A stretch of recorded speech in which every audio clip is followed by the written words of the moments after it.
الرحيم أما الذين سعدوا ففي الجنة خالدين فيها وقال الله تعالى فأما الذين شقوا ففي النار. محترم حاضرین، میں نے ابھی بھی آپ حضرات کے سامنے قرآن مجید کی دو آیتیں پڑھی ہیں. اس کا سادہ سا ترجمہ یہ ہے کہ جو لوگ خوش قسمت ہیں وہ جنت میں ہیں جو ہمیشہ اسی میں رہیں گے. اس طرح جو لوگ بدبخت ہیں وہ جہنم میں ہیں. اس دنیا رنگ و بو میں جب انسان اپنی آنکھیں کھولتا ہے تو اسے دنیا چاروں طرف سے ملنا شروع کر دیتی ہے. اسی طرح کوئی کا میڈک یہ سمجھتا ہے کہ اس کی دنیا وہاں ہے. اس طرح کم عقل انسان یہ باور کر لیتا ہے کہ اسے ہمیشہ اسی دنیا میں رہنا.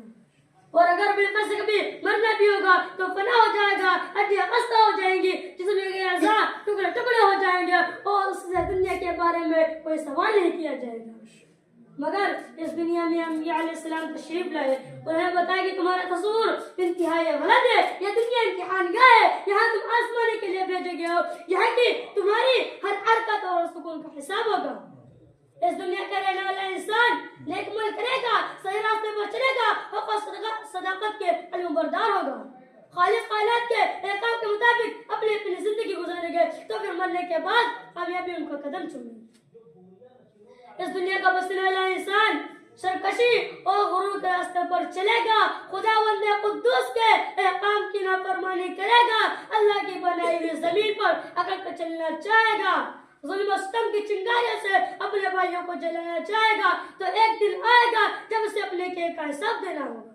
جب اس سے پوچھا جائے گا تمہیں دو ہاتھ دیے گئے تھے تاکہ تم کمزوروں کی مدد کر سکو، تمہیں دو آنکھیں دی گئی تھی تاکہ تم غلط اور صحیح کی تمیز کر سکو، تمہیں دو پیر دیے گئے تھے تاکہ تم خدا کی عبادت کے لیے مسجدوں میں جاؤ، تمہیں عقل دی گئی تھی تاکہ تم باطل طاقتوں کی مکاریوں کو شکست دے سکو اور حق کی آواز کو بلند کر سکو. کیا تم لوگوں نے ایسا کیا؟ اگر ایسا نہ کیا تو پھر یاد رکھو یہ جہنم کی دہکتی ہوئی آگ ہے، اس میں تمہیں ڈالا جائے گا.